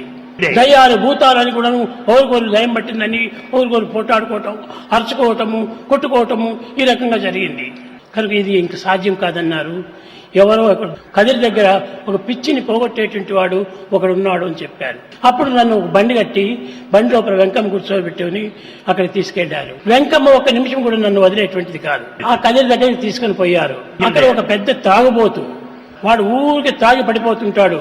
ఈ పిల్లవాడికి పిచ్చి పట్టింది, పిచ్చిని నేను వదిలిపెడతాను అని చెప్పి కావలసినట్టుగా కొట్టాడు. దేహమంతా బొజ్జలు అనగా గుండు కొట్టాయి. ఇంకా ఏమాత్రం సాధ్యం కాదనుకున్నాడు. ఒక పాయిజన్ విషం తెచ్చి కన్నుల్లో వేశాడు. ఈ కన్నుల మంటకైనా కూడాను తాను అంగీకరిస్తాడేమనుకొని తాను చేశాడు. నేను సాయంకాలమే వెంకమ్మ దగ్గరికి పోయి పేడ తీసుకుని వచ్చి పేడ రసం తీసి ఈ కంటో పోయమని చెప్పాను. అది ఒక రాత్రి పోసింది, 2వ దినకే కన్నులు తెల్లగా అయిపోయాయి. ఈ విధంగా ఎంత కఠినమైనటువంటి శిక్షణ ఇచ్చినప్పటికీ దానికి తగినటువంటి ఒక పరిహారం నేను ఆమెతో చెప్పి చేయించుకుంటూ వచ్చాను. ఇది సాధ్యం కాదని తల బాగా నున్నగా కొరిగించారు. ఇటు అటు ఇటు అటు అటు కోతలు కోసాడు గత్తితో. తలంతా రక్తం కారుతుండాలి. రక్తం కారుతమే కాకుండా పుండు మాదిరి కనిపిస్తుండాలి. ఆయన 10 అడుగులు కింద పెట్టి కూర్చోబెట్టి పైన నుంచి దోని లోపల నీళ్లు పోసేటువంటి వారు. ఆ వాటర్ అంతా దీనిపైన పోస్తుంటే అది పొక్కు కట్టేటువంటిది కాదు, ఇంకా బాగా విచ్చుకునేటువంటిది. ఇది కూడా ఇంకా సాధ్యం కాదన్నాడు. ఆ తలపైన నిమ్మకాయలు కోసి నిమ్మరసం పోసి బాగా తిక్కుతూ వచ్చాడు. ఆ విధంగా పోస్తూ వచ్చేప్పటికి ఈ బాధను చూడలేకపోయింది వెంకమ్మ. ఏదో రాత్రి ఏదో ఒక బండి వాడిని మాట్లాడుకొని ఆ బండిలో నన్ను పడేసుకొని తిరిగి పుట్టబర్తికి వచ్చింది. సరే ఏం చేసినా కానీ సాధ్యం కాదని చెప్పినని ఇంకా అట్టే పడిపోని అని విడిచిపెట్టారు. ఈ పనిలో పెడితే చదువు ఏమాత్రమూ నేర్చుకోలేడని ఈ పిల్లవాడి యొక్క అన్న శేషమరాజు ఉరవకొండకు తీసుకుని పోయాడు. ఈ బ్రదర్ యొక్క ఫ్రెండ్ రామరాజు అనేటువంటి ఆయన ఉడిపికి తీసుకెళ్లాడు. ఈ యొక్క హాలిడేస్ లోపల మహాబలిపురం కూడా పోయారు. బళ్ళారు తీసుకుని పోయి అక్కడి నుంచి కూడాను భగవద్ దర్శనం చేయించాలని లోపల విరూపాక్ష దేవాలయంకి వెళ్ళాడు. విరూపాక్ష దేవాలయంలో అభిషేకం జరుగుతూ ఉండాలి. కానీ అభిషేక సమయం లోపల విరూపాక్షుడు ఎక్కడికి ఎవరికి కనిపించలేదు. ఆ గర్భగుడి లోపల ఈ పిల్లవాడు తిరుగుతూ ఉన్నట్టుగా కనిపించాడు. ఈ శేషమరాజు కోపం వచ్చింది. వీరంతా చాలా అధిక ప్రసంగం చేస్తున్నాడు, దేవాలయంలో పిల్లల్ని ప్రవేశించడము చాలా పద్ధతి కాదు కదా, కనుక వీటిని బయట పంపించాలా అని తన కోపం వచ్చింది. హంపి విరూపాక్షుడు కనిపించాడు అక్కడ. మరి సామాన్ దగ్గర ఎవరున్నారో చూస్తామని సామాన్ దగ్గర చూడటానికి వచ్చాడు. ఆ సామాన్ దగ్గర సత్యమే కూర్చున్నాడు. లోపల పోయి చూస్తే ఆ విరూపాక్ష దేవాలయం లోపల సత్యమే కనిపిస్తున్నాడు. ఇది ఏమిటి, చాలా ఆశ్చర్యమా లేకపోతే నా పిచ్చితనమా అని అనుమానం చేసి భార్యను సామాన్ దగ్గరని కూర్చోబెట్టాడు. కనుక ఈ విధంగా వస్తుంటే వారి స్నేహితుడైనటువంటి రామరాజు ఆ యొక్క పిల్లవాడిని చూచాడు. ఆ పిల్లవాడి చుట్టూ తల చుట్టూ కూడాను జ్యోతిగా వెలుగుతున్నటువంటిది తన కంటికి కనిపించింది. అప్పటి నుంచి ఇతను ఎవరితో చెప్పలేదు. అసలు శేషమరాజుకి ఇవన్నీ అంటే చాలా అనుమానాలు. శేషమరాజుకి ఏమాత్రం చెప్పకూడదని భార్యాభర్తలు లోపల మాట్లాడుకున్నారు. ఈ హాలిడేస్ అంతా అయిపోయిన తర్వాత ఇంటికి పంపించే సమయం లోపల ఈ పిల్లవాడికి ఏదైనా ఒక గుడ్డలు కుట్టించాలా అని ఆ యొక్క రామరాజు సంకల్పించుకున్నాడు. నాకు ఒక నిక్కరు ఒక షర్టు తీసుకుని వచ్చాడు. నేను ఇవి అంగీకరించలేదు. నాకు ఇవన్నీ వద్దు అని తిరిగి బాగా పొట్టం కట్టి వాడి ఇంటి లోపలనే పెట్టాను. ఆనాడు పిల్లలందరికీ కాలర్ పిన్ అనేటువంటిది చాలా ఇష్టము. శ్రీమంతులు అనేటువంటి వారి బిడ్డలకంతా కాలర్కు ఒక పిన్ను గుర్తించి దానికి బంగారు పిన్ను వేసేటువంటి వారు. అప్పుడు ఈ రామరాజు మేము ఉరవకొండకు బయలుదేరి వస్తుంటుంటే నాకు ఒక పిన్ను వేశాడు. ఆనాడు ఇంటికి వచ్చి పుస్తకాలు తీసుకుని స్కూల్కు వెళుతున్నాడు. ఆ ఉన్నట్టు ఉండి కాలర్ పిన్ అక్కడ జారి పడిపోయింది. అక్కడనే పుస్తకాలు పారవేశాడు. ఇంటికి వచ్చాడు. నేను సాయిని తెలియము నిక్కముగను మమల బాయము యత్నములు మానుకొనము నాకు మీతో సంబంధం ఇంకా కాదు నన్ను బట్ట ఎటువంటి గనుడికైనా అని ఒక పద్యం చెప్పాడు. శేషమరాజు కొంచెం కవి నవ్వినాడు. ఇది ఎవరో చెప్పించారు వీడికి ఏమిటి ఈ ముఖానికి ఇంత కవిత్వం వస్తుంది అని హాస్యం చేశాడు. పారవేసి ఇంటికి వచ్చేశాడు. ఈ దేహం పైన చాలా అభిమానం కలిగినటువంటి వారు ఎక్సైజ్ కమిషనర్ హనుమంతరావు అనేటువంటి వాడు. అతని పిల్లలు కూడా స్వామి అంటే చాలా అభిమానం. ఈ విధంగా స్కూలుకు రాలేదని చెప్పి తండ్రి గారికి చెప్పేటప్పటికీ తండ్రి గారు కారు వేసుకొని వచ్చేసి కారులో కూర్చోబెట్టుకొని తన కంపౌండ్కి వెళ్ళి తీసుకెళ్లాడు. ఎంతనో కుర్చీ అడిగాడు, బాబు నీకెందుకు ఈ విధంగా కలిగింది మనసు? ఇంట్లో ఎవరైనా వదినో అన్నో ఎవరైనా తిట్టారా కొట్టారా? ఎందుకు ఈ కారణము అని అడిగాడు. అప్పుడు అక్కడ కూడా ఒక కవిత్వం చెప్పాడు. ప్రాపంచిక సంబంధము పిన్నయి తొలగని క్షేత్ర దర్శనం కూడా చెల్లిని హంపింది. ప్రాపంచిక సంబంధము ఒక చిన్న పిన్ను వంటిది కాబట్టి ఆ పిన్ను నేను తొలగించుకున్నాను. మాయ తొలగని గృహమును బాయగా తొడిగాను. దేనికి ఇంటిలో ఉండను అని బయలుదేరిపోతుంటే ఆ యొక్క ఎక్సైజ్ కమిషనర్ హనుమంతరావు తన కారులో తీసుకుని తన ఇంటికి వెళ్ళాడు. అక్కడ కూడా ఎవరింటికి నేను పోలేదు. ఆ హనుమంతరావు ఇంటికి కూడా నేను ప్రవేశించలేదు. వారి ఇంటి ముందర ఒక రాయి ఉండేది గుండు. ఆ గుండు పైన కూర్చున్నాను. ఆ గుండు పైన కూర్చొని ఎవరితోనో మాట్లాడలేదు. ఏమిటి ఈ పిల్లవాడికి ఈ విధమైన మార్పు కలిగింది అని అందరూ ఆశ్చర్యపడుతూ వచ్చారు. సాయంకాలము స్కూల్ నుంచి శేషమరాజు ఇంటికి వచ్చాడు. ఇంటికి వస్తూ తన వెంట తన తమ్ముడిని తీసుకుని రావాలని ఎంతనో ప్రయత్నం చేశాడు. ఈ పిల్లవాడు నేను రాను అని మొండిపెట్టాడు. అప్పుడు ఈ హనుమంతరావు, నాయన ఇప్పట్లో అతని పిల్లవాడిని ఏమి హింస చేయకండి, మా ఇంటిలోనే ఉండి తర్వాత కొంచెం శాంతపడిన తర్వాత నేనే తీసుకుని వస్తానని చెప్పాడు. ఆనాటి నుంచి ఆ గుండును నేను వదలలేదు. ఆ గుండె నేటికి కూడాను ఉరవకొండలో ఉంటుండాలి. ఇప్పుడు మన అనంతపురం జిల్లా ఆంధ్రప్రదేశ్ లోపల ఆంజనేయుడు ఉన్నాడు. ఆయన ఇప్పుడు ఆ గుండు పైన కూడాను ఒక పెద్ద మందిరం కట్టించేసి గొప్పగా క్షేత్రం బాధ చేసి దానికి ఒక పెద్ద హాలు కట్టించాడు. అప్పుడు ఇది ఎట్ట సత్యం అవుతుందని ఒక ఫోటో తీశాడు. నా ముందు ఆ గుండు ఉంది, గుండుకు పైన సాయిబాబా ఉన్నాడు. అది ఫోటోలో అంతా వచ్చింది. ఆ ఫోటోస్ అందరికీ పంచారు. మనస భజరే గురు చరణం దుస్తర భ్రమ సాగర తరణం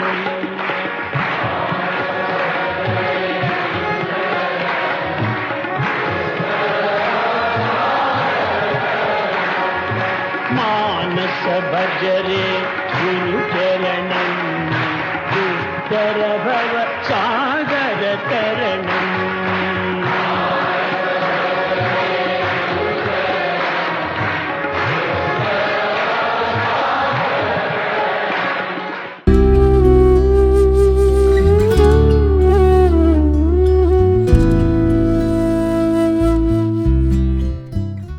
ఇంకా శేషమరాజు తన దగ్గర పెట్టుకోవటం సాధ్యం కాదని చెప్పినని జాబు రాశాడు.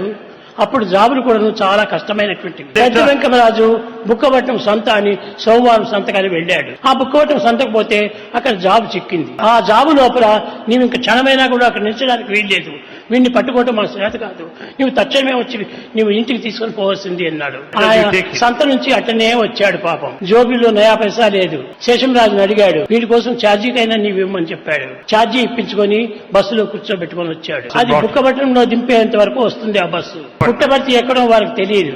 అక్కడి నుంచి నడుచుకోని రావాలి.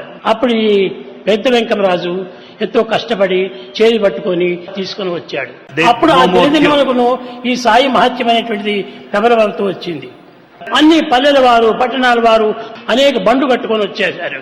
ఈ పిల్లవాడు పొమ్మంటే పోతాయి ఈ దయాలు అని అనేక మందిని పిచ్చివాడినంతా తీసుకొని వచ్చారు. కానీ వారి నమ్మకం తగినట్టుగా ఆ వారిలో ఉన్నటువంటి పిచాచులంతా కూడాను వారిని వదిలిపోయినాయి.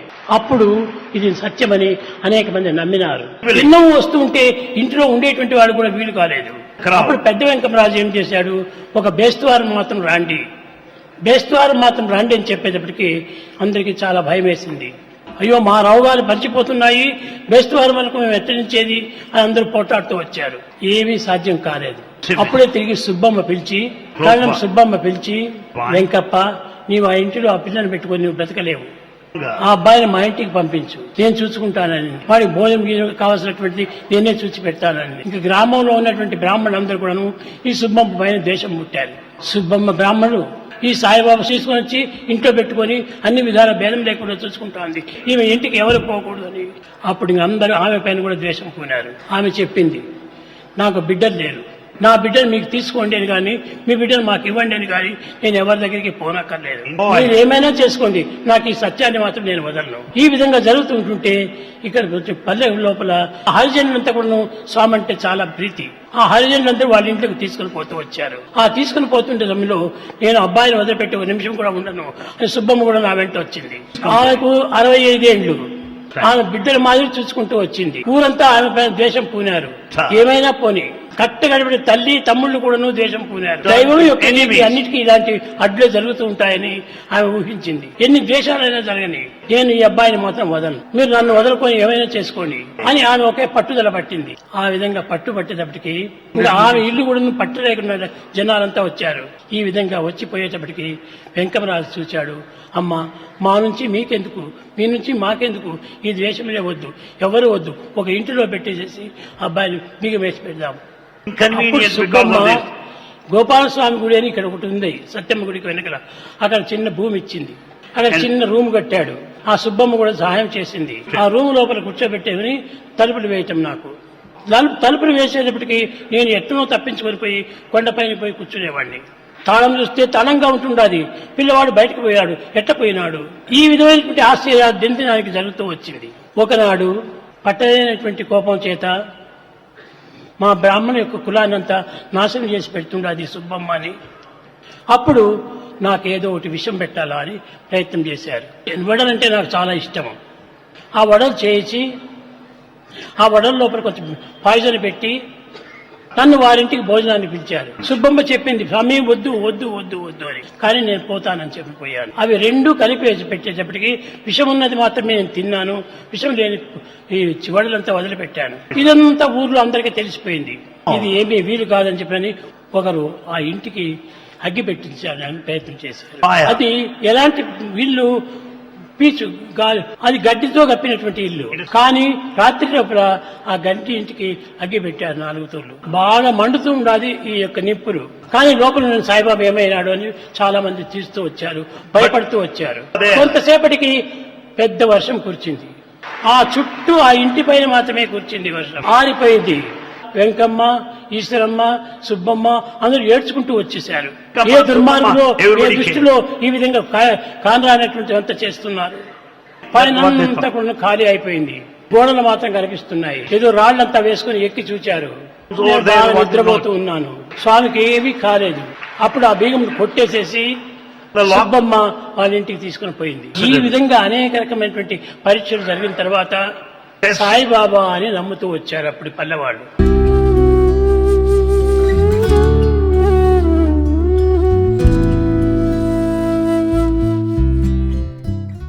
ఆ కాలర్ పిన్ను జారిపోవటము, స్కూల్ పోకుండా నిలిచిపోవటము, ఈ తల్లిదండ్రులు ఇద్దరు రావటము, నన్ను ఇక్కడికి తీసుకొని రావటము, ఈ విధమైన కారణాలను పురస్కరించుకొని స్వామి ఉరవకొండ వదిలిపెట్టాడు.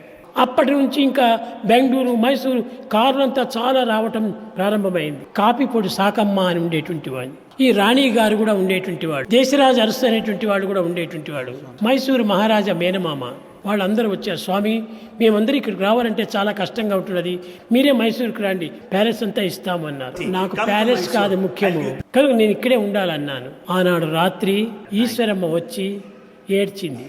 స్వామి, ఎందరో వచ్చేసేసి కోరుతున్నారు, వాళ్ళ స్వార్థం కోసమని స్వామిని ఇక్కడ రండి అక్కడ రండి అని తీసుకుని పోతున్నారు.